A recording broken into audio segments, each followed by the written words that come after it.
If you've ever found yourself questioning your relationship, wondering, should I stay or should I go? You're not alone.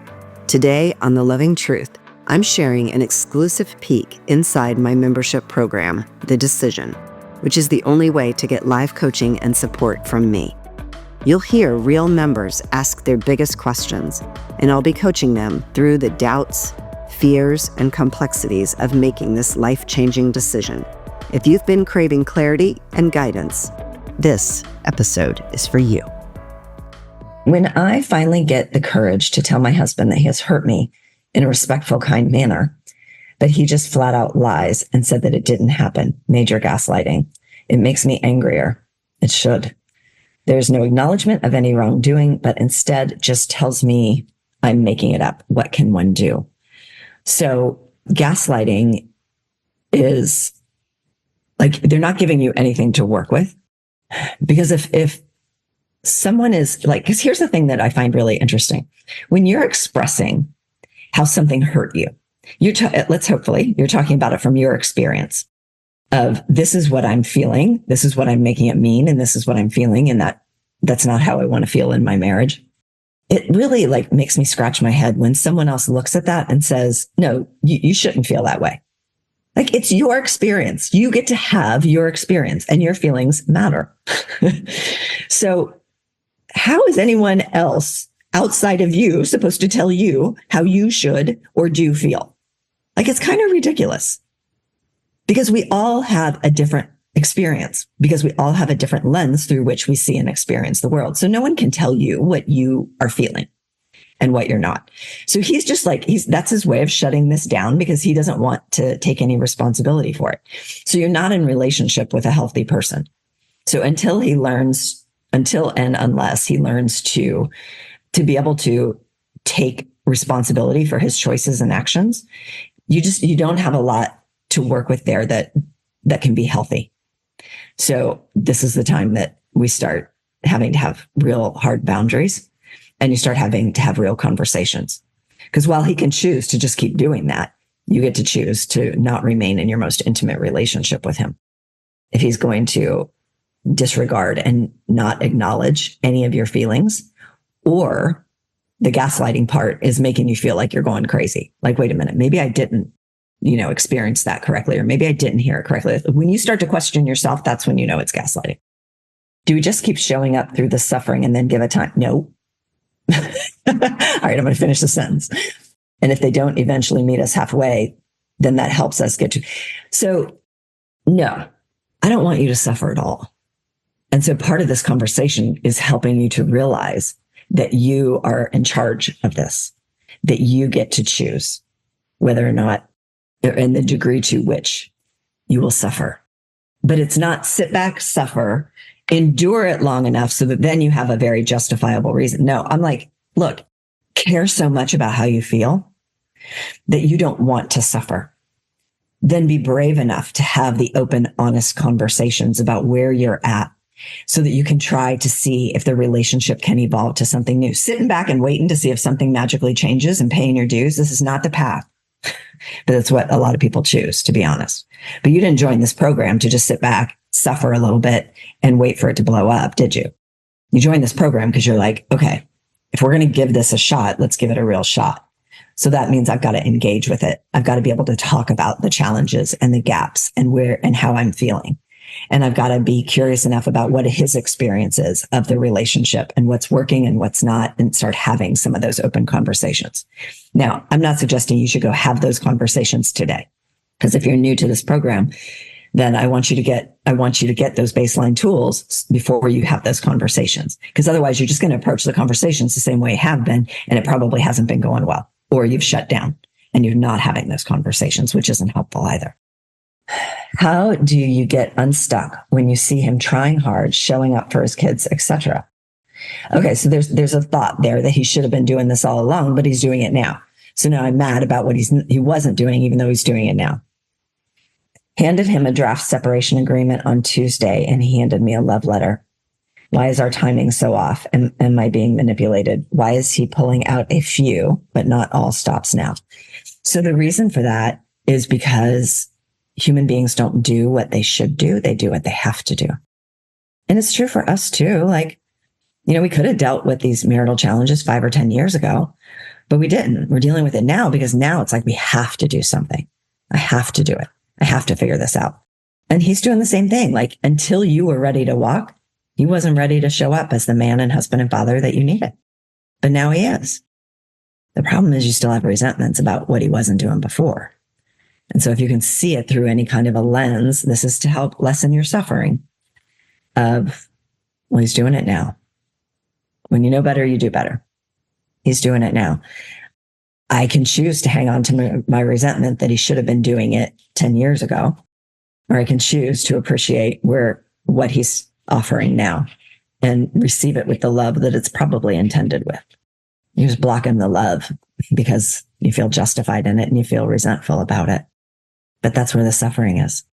I listened to different YouTube channels and stuff, and one of them this morning that I was listening to, they were talking about how, resentment and a lack of forgiveness is sort of like if you take a cork and you put it underwater, you can hold it underwater, but the minute you let go of it, it pops back up.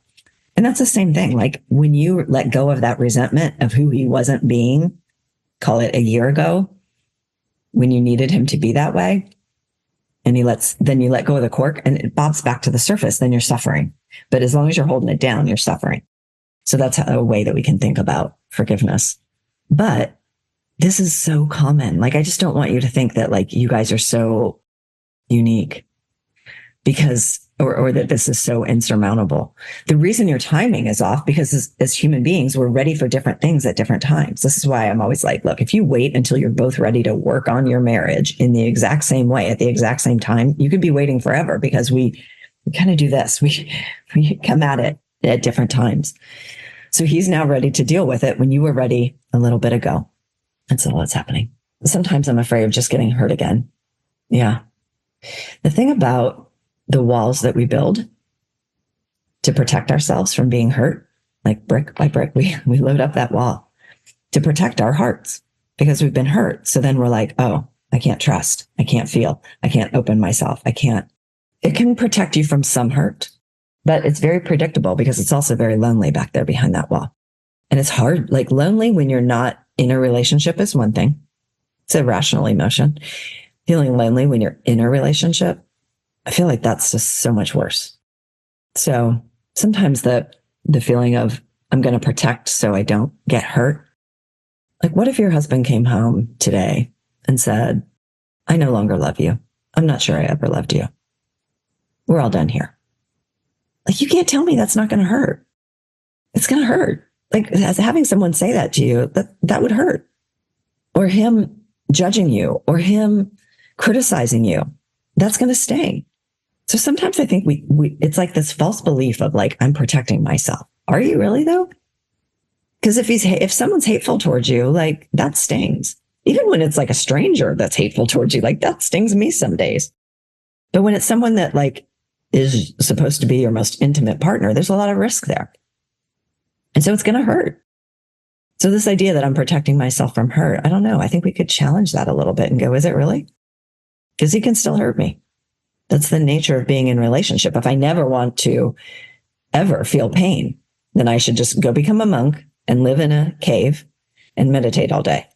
Because human beings, we hurt each other. Even the babies who we love, sometimes the babies can say something that'll sting. Right? So we don't mean to, but we do, and we have feelings. Oh, I feel as though he has caused me to suffer. Shouldn't I be angry about that? Are you new?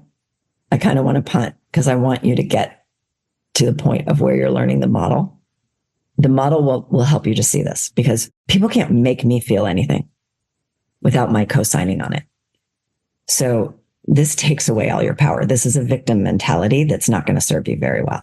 He's making me suffer. If he's that powerful, like if he could make people suffer or make people happy, he should take that shit on the road. There's a lot of unhappy people. He should charge $10K a session and make people happy. We can't force someone to be happy, just like we can't force someone to suffer.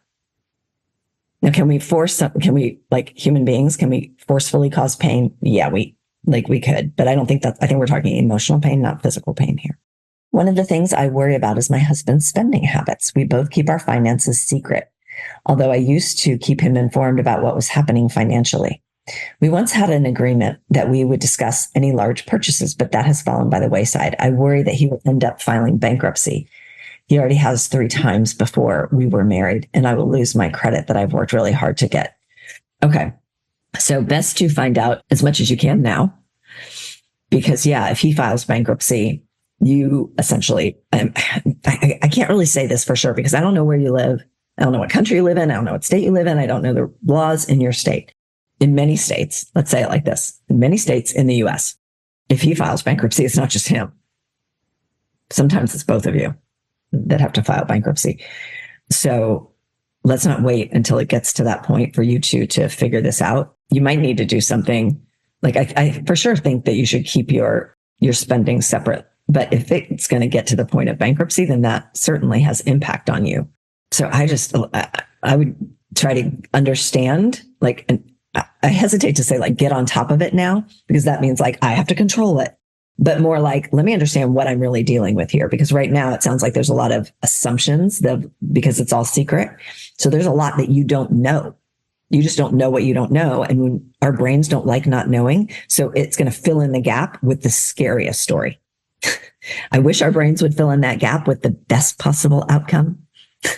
I don't know why our brains do that, but it always fills it in with the worst possible outcome of he's going to declare bankruptcy. We don't actually know any of this because it's all secret. So I would want to know. So finances should not be secret. They can certainly be separate, but they shouldn't be secret. And if it is that, where it's really dire, then you might need to talk to an attorney and talk about how to separate yourselves legally. I saw again, this was something that I saw on Facebook where it was his parents divorced because his father got cancer and, was super, super sick. His parents divorced because of the bills, because they didn't want to bankrupt mama. So they divorced, but they're still living together. They're still in love. They've been married 50 years or something like this. But they divorced because of finances. So that might, that's an example of where, you can actually not be legally married, but still choose to love each other and respect and honor each other and still be an intimate relationship with each other. So these two things might be two separate things, but first we got to know what we're dealing with on the financial stuff. So don't ever, whether it's about the struggles in your marriage or about money or whatever, really check yourself when it comes to, I'm not going to ask the question because I'm scared of what the answer is. So then I just never ask the question and I let my brain fill in the blank with the worst possible outcome. And I assume that that's the case. And then I suffer. I worry. I stress. I overeat. I do all the things, right? So let's just get on top of it. She said he lies when I ask him. So I would make it a real sit down conversation, not hey, what's going on? Don't be shy about it. We're going to sit down and we're going to have a discussion. And if he flat out lies to your face, well, then how are we going to create a healthy marriage? And say that to him. How are we going to create a healthy marriage if you're going to lie? We can't lie to each other and we can't keep secrets. So as ugly as it might be, and I might I can't promise I won't freak the hell out. I might freak out. I might need to step away to process what I'm going to hear. But we got to know we can't keep secrets. There's no path to a healthy marriage to do that. And so if we're not willing to do that, well, then we know how this story ends and we can get there sooner rather than later. Start having direct conversations like that. Because if he's just going to lie to your face, I don't know, I guess if you want to stay in that marriage, you can, but why? If you're feeling stuck and unsure whether to stay or go in your marriage, you don't have to figure it out alone. The best next step is to apply for a Truth and Clarity session, a private conversation with a member of my team to explore what's really going on in your relationship and whether my coaching is the right fit for you. Visit clarityformymarriage.com to apply today.